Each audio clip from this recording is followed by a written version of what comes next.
तुमने क्यों नहीं ये सवाल किया सतगुरु से कि तुम आते हो लाखों को आशीर्वाद देने, अभी भी आ रहे हो, आशीर्वाद देने आ रहे हो, और तुम्हें यकीन है कि तेरा आशीर्वाद सफल होगा, जो आशीर्वाद दोगे वो होगा, वो होगा, वो होगा।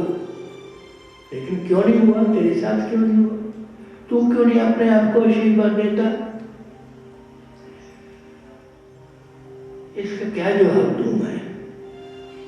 गुरु मां खुद जानती है, मैं किसको जवाब दूं? उसको जवाब दूं जिसको पता नहीं है, जो अनजान है। पहली बात तो ये है कि ये जिस दृष्टि की बात अशोक कर रहा था अभी आपके साथ, वो दृष्टि डालने के लिए स्पेस चाहिए। सतगुरु के पास से थोड़ा पर तो दृष्टि डलती है। बिल्कुल जुड़ जाओगे तो दृष्टि न डलेगी, एक ही हो जाओगे तो दृष्टि न डलेगी। तो पहली बात तो ये है कि सतगुरु सब पे दृष्टि डाल सकता है और सब पे उस दृष्टि का फल तुरंत मिलने लगता है,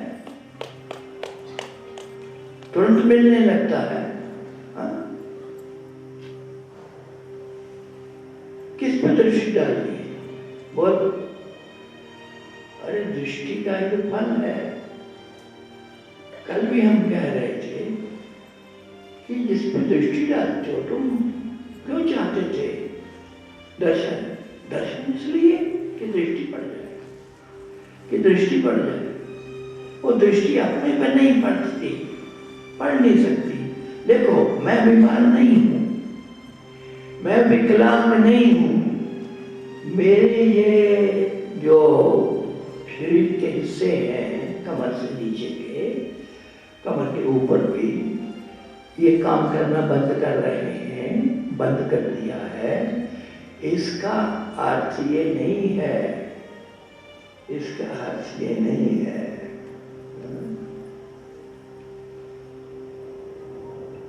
कि मैं दृष्टि डालूंगा कि इनको ठीक कर दूंगा, क्योंकि मैं बीमार नहीं हूं, ये शरीर बीमार है।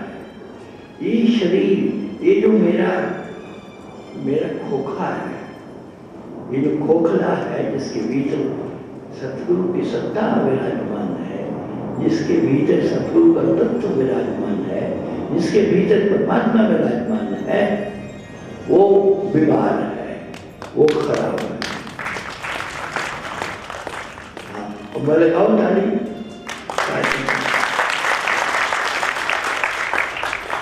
अच्छा, पंडित जी ताली मारते हैं तब तुम मारते हो। ताली। तो इसलिए मैं बीमार नहीं हूं, सतगुरु कभी बीमार नहीं होता, बीमार हो नहीं सकता, तुम भी कभी बीमार नहीं पड़ते हो। ये शरीर के भोग हैं और ये शरीर सांसारिक है, भौतिक है। परमजात भी कोई होगा तो डॉक्टर के पास जाएगा, शून्य भी कोई होगा, विजय भी कोई होगा तो वो भी डॉक्टर के पास जाएगा, वैद्य के पास जाएगा, इलाज ढूंढेगा, दवाइयां ढूंढेगा।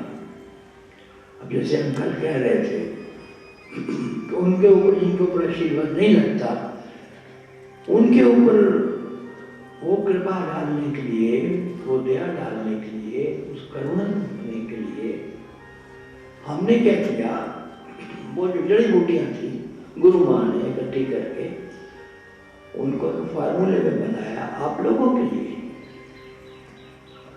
दवाइयां हैं वो दवाइयां। अब तुम कहो कि मैं तो जी भगवान को पा गया हूं, मुझे कोई दवाई की जरूरत नहीं। तुम्हें दवाई की जरूरत नहीं है, तेरे शरीर को दवाई की जरूरत है। तो पहला कारण ये है। दूसरा कारण ये है कि जो तुलवाए साईं मलिकार, तू सदा निरंतर, तू सदा निरंतर, तू सदा निरंकार।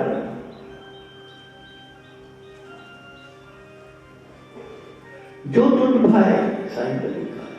एक तो तुम कहते हो कि जो तुझ भाए साईं बलि का, हे प्रभु जो तुम्हें अच्छा लगता है वही हमारा कर्म है, वही धर्म है, वही जिंदगी है। हमें वही अच्छा लगता है, वही भाता है जो तुझे भाता है। अब उसको भाता है कि मुझे थोड़े नीचे से हथौड़े मारे मेरे पीठ के ऊपर और इन हड्डियों को तोड़ के रखे, तो तुम्हें क्या एतराज है भाई? तोड़ने दो उसको। मौजे मालिक, एक तरफ से कहते हो मौजे मालिक, ये मालिक की ही मौज है, वो जो करता है ठीक करता है। जो करे ना, जो करा सो हरि किया, तो हरि करता है सारा।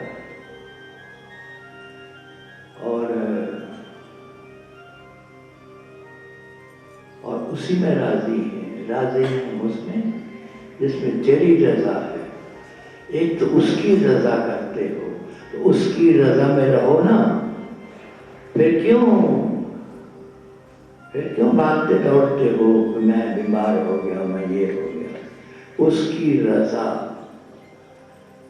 करते रहो इलाज, क्योंकि ये शरीर इलाज मांगेगा, लेकिन उसकी रजा, जो उसकी रजा है, जैसे वो रखेगा वैसे रखेगा।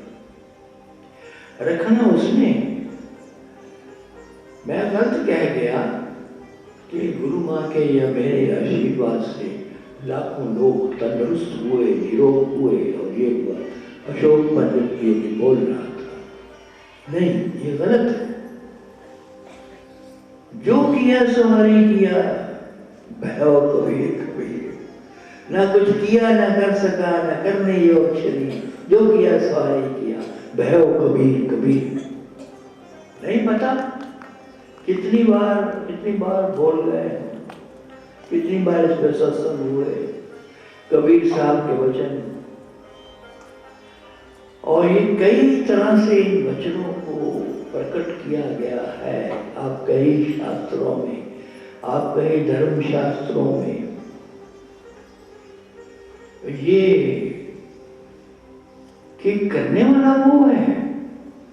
हमने किसी को शफा नहीं दी, न दे सकते हैं, न दे सकते हैं। मांगते हो तुम सतगुरु से, चाहते हो तुम सतगुरु से। सतगुरु तो बीच में आ गया, एक माध्यम बन गया, उसने श्रेय दे दिया सतगुरु को, खुदा ने। करने वाला तो वो है, किया तो उसने,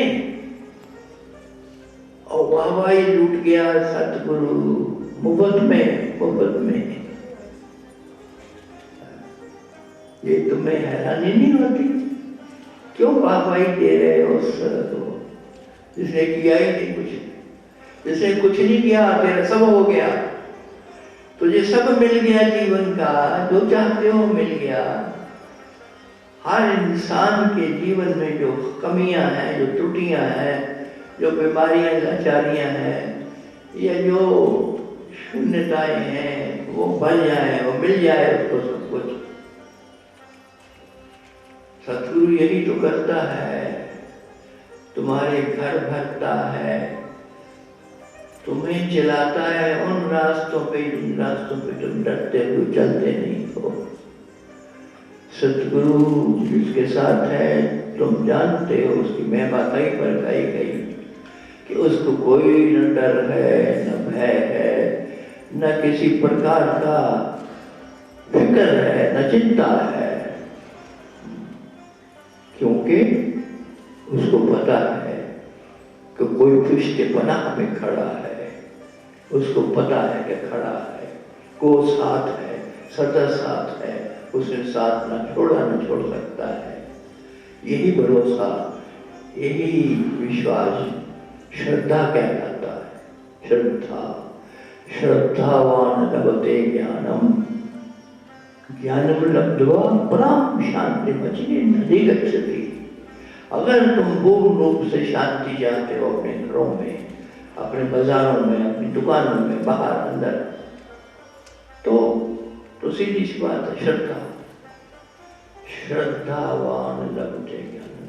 जो श्रद्धावान है, जिसका विश्वास अटल है अपने सतगुरु पे, भगवान कृष्ण समझाते हैं अर्जुन को। कई बार हमने जिक्र किया, तो वो जो है इंसान, वो इंसान अटल विश्वास के कारण उस शांति को पाता है जो नैष्ठिकम है। वो शांति जो कभी मिटती नहीं, जो निरंतर है, नित्य है आपके जीवनों में, वो शांति तुम्हें मिली रहे, जो और कुछ नहीं चाहिए। तो एक और उसका कारण है इसका, क्यों तुम अपने आप को ठीक नहीं कर देते? कारण तो बहुत है, कारण तो बहुत है। और ऐसा है, समझो बात को, थोड़ा ध्यान से समझना। बात मुश्किल है, कड़वी है। जो कड़वी चीज होती है वो फायदेमंद होती है इंसान के लिए। तो कड़वी है तो क्या हुआ, मैंने पहले भी बोला है, उद्धव पूछता है कृष्ण से, भगवान कृष्ण से, उसी का जिक्र है कि लोगों में ये क्या हो रहा है।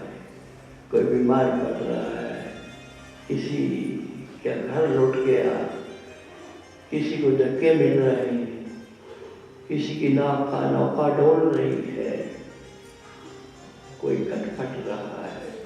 ये क्या हो रहा है तेरे राज में कृष्ण, तेरे राज में क्या हो रहा है? तुझे भगवान कहते हैं लोग, तू दया क्यों नहीं करता है लोगों पे? तू कृपा क्यों नहीं करता? कृपा का तो कोई मूल्य नहीं है।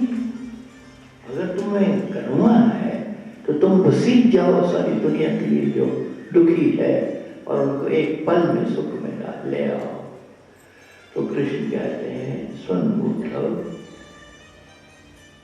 देश त्यागो, महान व्याधि विरोधो बंधु से धन हानि अपमान मद अनुग्रह लक्षणम। अरे सुन उसको, उस घमंडी को सुनाते हैं, सुन होता क्या है। कहता है, भगवान कहता है इंसान को समझाने के लिए कि सच्चाई क्या है। सच्चाई ये है कि जब तुम्हारा सब लुट जाए, जब तुम्हें घर से बेघर कर दिया जाए, धक्के मार के तुम्हें निकाल दिया जाए, और जब बहुत भयंकर कोई रोग तुम्हें आ जाए, ऐसी बीमारी जो लाइलाज है, जिसका कोई इलाज नहीं है, उससे तुम मुब्तला हो जाओ, और फिर सारा संसार तुम्हारा विरोध करने लगे। जो तुम्हारे साथ भी थे, तुम्हारे बंधुगण, वो भी तुम्हारा विरोध करने लगे। अगर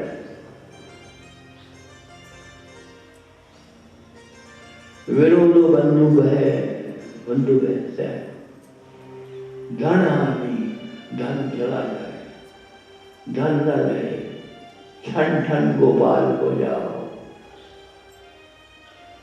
अपमान, सब जगह अपमान मिले, लोग नफरत की नजर से देखें और तुम्हें दुत्कारें।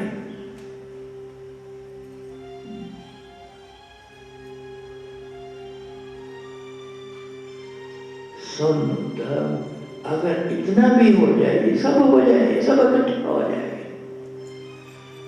तो एक बात याद रखना, ये क्यों हुआ है? क्योंकि मेरी कृपा बरसी है उस पर।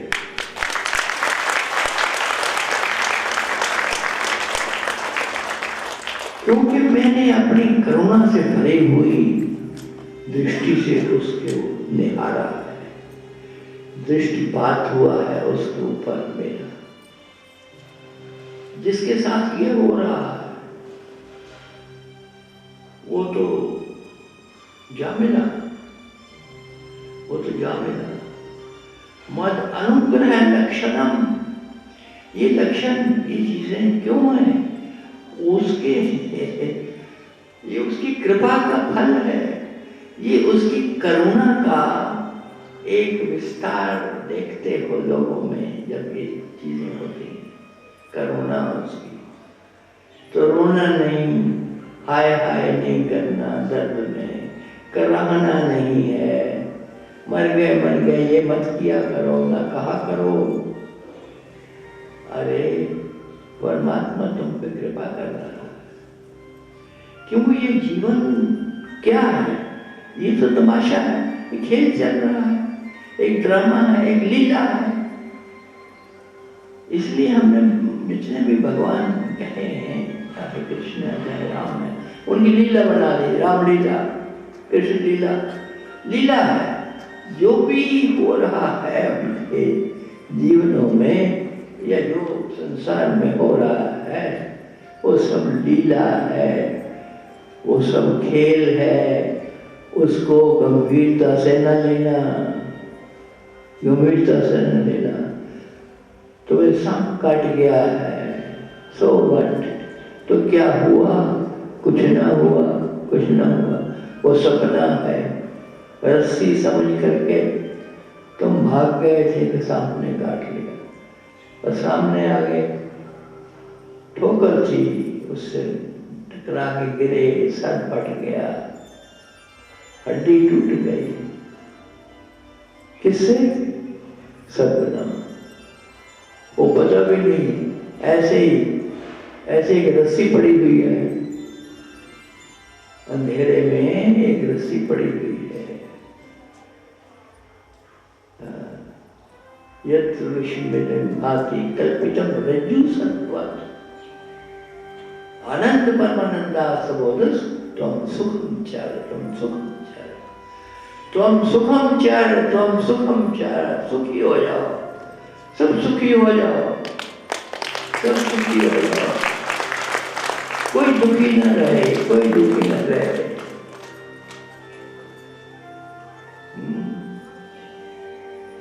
तो बहुत से कारण हैं, बात बहुत लंबी हो जाएगी। तो मैंने कुछ कारण तो बताया, मैं क्यों अपने आप को आशीर्वाद नहीं देता या देना नहीं चाहता। उसके काम में दखल मत दो। और जो उसका सबसे प्यारा है, जिसको हमने सद्गुरु कहा है, जो उससे सबसे नजदीक है, वो तो कभी भी अपने परमात्मा के कामों में दखलंदाजी करके उनको बदलना नहीं चाहेगा। ओ, ये तो कभी नहीं करेगा।